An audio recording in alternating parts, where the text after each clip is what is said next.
Hello, Mark. My name is Lulu Tan Yuru. My student number is S0641011. The title of the speech today is Pay Attention to Penguins. My current level is freshman and I'm in English major. The speaker today is Boersma. I want to talk about penguins today, but first I want to start by saying that we need a new operating system for the oceans and for the earth. When I came to the Galapagos 40 years ago, there were 3,000 people that live in Galapagos. Now there are over 30,000. There were 2 jeeps on Santa Cruz. Now there are around 1,000 trucks and buses and cars there. So the fundamental problems that we face are overconsumption and too many people. It's the same problem in the Galapagos, except, obviously, it's worse here, in some ways, than other places. Because we've only doubled the population of the Earth since the 1960s, a little more than doubled. But we have 6.7 billion people in the world, and we all like to consume. And one of the major problems that we have is our operating system is not giving us the proper feedback. We're not paying the true environmental costs of our actions. And when I came at age 22 to live on Fernandina, that me just said that I had never camped before. I had never lived alone for any period of time, and I'd never slept with sea lions snoring next to me all night. But moreover, I'd never lived on an uninhabited island. Punta Espinosa is where I lived for over a year, and we call it uninhabited because there are no people there. But it's alive with life. It's hardly uninhabited. So a lot has happened in the last 40 years. And what I learned when I came to the Galapagos is the importance of wild places, wild things, certainly wildlife, and the amazing qualities that penguins have. Penguins are real athletes. They can swim 173 kilometers in a day. They can swim at the same speed day and night. That's faster than any Olympic swimmer. I mean, they can do like 7 kilometers an hour and sustain it. But what is really amazing because of the steepness here, emperor penguins can go down more than 500 meters and they can hold their breath for 23 minutes. Magellanic penguins, the ones that I work on, they can dive to about 90 meters and they can stay down for about 4.6 minutes. Humans without fins, 90 meters, 3.5 minutes. And I doubt anybody in this room could really hold their breath for 3.5 minutes. You have to train to be able to do that. So penguins are amazing athletes. The other thing is I've never met anybody that really doesn't say that they like penguins. They're comical, they walk upright, and of course they're diligent. And more importantly, they're well dressed, so they have all the criteria that people normally like. But scientifically, they're amazing because they're sentinels. They tell us about our world in a lot of different ways, and particularly the ocean. This is a picture of Galapagos penguins that's on the front of the little zodiac here in the Galapagos, and that's what I came to study. I thought I was going to study the social behavior of Galapagos penguins, but you already know the penguins are rare. These are the rarest penguins in the world. Why I thought I was going to be able to do that, I don't know. But the population has changed dramatically since I was first here. When I counted penguins for the first time and tried to do a census, we just counted all the individual breaks that we could around all this island. We counted around 2,000, so I don't know how many penguins there really are, but I know I can count 2,000. If you go and do it now, the national parks count about 500, so we have a quarter of the penguins that we did 40 years ago. And this is true of most of our living systems. We have less than we had before, and most of them are in fairly steep decline. And I want to just show you a little bit about why. Brain. That's a penguin brain to tell you that it's important to pay attention to penguins. Most important of all, I didn't know what that was the first time I heard it, and you can imagine sleeping on Fernandia your first night there, and you hear this lonesome, painful call. I fall in love with penguins, and it certainly has changed the rest of my life. What I found I was studying is really the difference in how the Galapagos changes, the most extreme variation. You've heard about these El Ninos, but this is the extreme that penguins all over the world have to adapt to. This is a cold water event called La Nina. Where it's blue and it's green, it means the water is really cold, and so you can see this current coming up. In this case, and this the Humboldt current that comes all the way out to the Galapagos Islands, and this deep undersea current, the Cornwall current, that upwells around the Galapagos. That brings all the nutrition. When this is cold in Galapagos, it's rich, and there's plenty of food for everyone. When we have extreme El Nino events, you will see all this red and you see no green out here around the Galapagos. That means that there's no upwelling and there's basically no food. So it's a real desert for not only for the penguins and the sea lions and the marine iguanas. Things die when there's no food. But we didn't even know that affected Galapagos when I went to study penguins. And you can imagine being on an island hoping you are going to see penguins, and you're in the middle of an El Nino event, and there are no penguins. They are not breeding. They are not even around. I studied marine iguanas at that point, but this is a global phenomenon. We know that. And if you look along the coast of Argentina, where I work now, at a place called Punta Tombo, the largest Magallanes penguin colony in the world down here about 44 degrees south latitude, you see that there's great variation here. Some years the cold water goes all the way up to Brazil, and other years in these La Nina years it doesn't. So the oceans don't always act together, they act differently, but that is the kind of variation that penguins have to live with, and it's not easy. So when I went to study the Magallanes penguins, I didn't have any problems.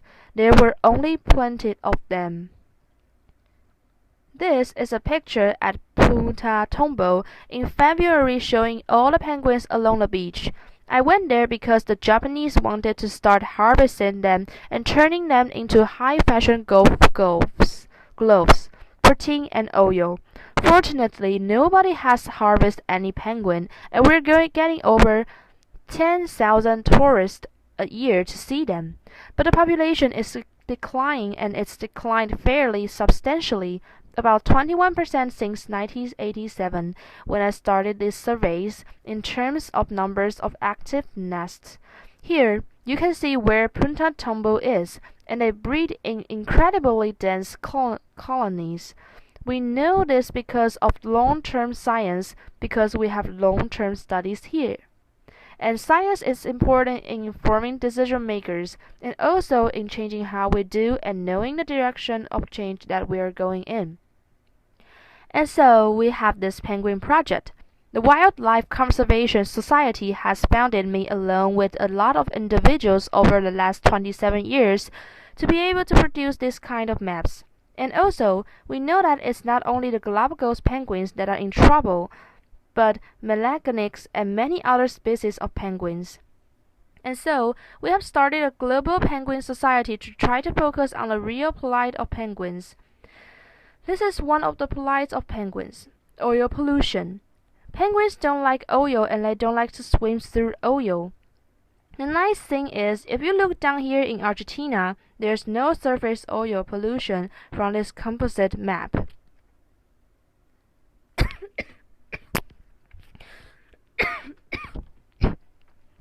Sorry. But in fact, when we went to Argentina, penguins were often found totally covered in oil, so that were just minding their own business. They ended up swimming through ballast water that had oil in it. Because when tankers carry oil, they have to ballast at some point. So when they are empty, they have the ballast water in there.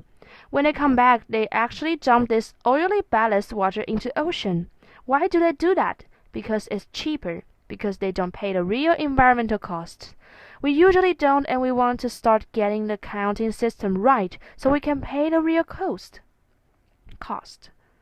At first, the Argentina government said, no, there's no way, you can't find oil penguins in Argentina. We have laws, and we can't have illegal dumping. It's against the law. So we ended up spending 9 years convincing the government that there were a lot of oil penguins. In some years, spending 9 years like this year, we found more than 80% of the adult penguins dead on the beach were covered in oil. These little blue dots are the fledglings. We do this survey every March, which means that they're only in the environment from January until March. So maybe 3 months at the most that they could get covered in oil. And you can see in some years over 60% of the fledglings were oiled. Eventually the government listened and amazingly they changed their laws. They moved the tanker lengths 40 kilometers further offshore, and people are not doing as much illegal dumping. So what we're seeing now is very few penguins are oiled. Why are there even these penguins oiled? Because we've solved the problem in Chubut province, which is like a state in Argentina where Punta Tumbo is, so that's about 1,000 kilometers of coastline, but we haven't solved the problem in northern Argentina, Uruguay, and Brazil. So now I want to show you that penguins are affected. I'm just going to talk about two things. This is climate change. Now this has really been a fun study because I put satellite tags on the back of these magnetic penguins. Try to convince donors to give you a couple of $1,000 to glue a satellite tag on the back of penguins. But we've been doing this now for more than a decade to learn where they go. We thought that we needed a marine protected area of about 30 kilometers, and then we put a satellite tag on the back of a penguin. And what the penguins show us, and these are all the little dots from where the penguins' positions were for penguins in incubation in 2003. And what you see is some of these individuals are going 800 kilometers away from their nest. So that means as their mate is sitting on their nest incubating the eggs, the other one is out there foraging. And the longer they have to stay gone, the worse condition the mate is in when the mate comes back. And of course, all of this then leads to a vicious cycle, and you can't raise a lot of chicks. Here, using in 2003, these are all the dots where the penguins are. They were raising a little over a half of chick. Here you can see in 2006 they raised almost 3/4 of a chick per nest, and you can see that they're closer to Punta Tumbo. They're not going as far away. This past year in 2009 you can see that they're now raising about a fourth of chick, and some of these individuals are going more than 900 kilometers away from their nest. So it's kind of like you having a job in Chicago and you get transferred to St. Louis, and your mate is not happy about this because you go to pay airfare because you're going longer. The same thing is true for penguins as well, and they're going about on average now 40 kilometers further than they did in a decade ago. We need to be able to get information out to the general public. And so we started a publication with the Society for Conservation that we think presents cutting-edge science in a new, novel way, because we have reporters that are good writers that actually can distill the information and make it accessible to the general public. So if you are interested in cutting-edge science and smarter conservation, you should join with our 11 partners, some of them here in this room, like the Nature Conservancy, and look at this magazine because we need to get information out about conservation to the general public. Lastly, I want to say that all of you probably have had some relationship at some time in your life with a dog, a cat, some sort of pet, and you recognize that those are individuals, and some of you consider them almost part of your family. If you had a relationship with penguin, you'd see it in some sort of way. They're amazing creatures that really change how you view the world because they're not that different from us. They're trying to make a living. They're trying to raise their offspring. They're trying to get on and survive in the world. This is Turbo the penguin. Turbo's never been fed. He met us and got his name because he started standing under my diesel truck, a turbo truck. So we named him Turbo. Turbo has taken to knocking on the door with his beak. We let him in and he comes in here. And I just wanted to show you what happened on one day when Turbo brought in a friend. So this is Turbo. He's coming up to one of my graduate students and flipper patting, which he would do to a female penguin. And you can see he's not trying to bite. This guy has never been in before and he's trying to figure out what is going on. What is this guy doing? This is really pretty weird. And you will see soon that my graduate student, and you see Turbo's pretty intent on his flipper patting. And now he's looking at the other guy saying, "You're really weird." And now look at this, not friendly. So penguins really different in their personalities just like our dogs and our cats. We're also trying to collect our information and become more technically literate, so we're trying to put that in computers in the field.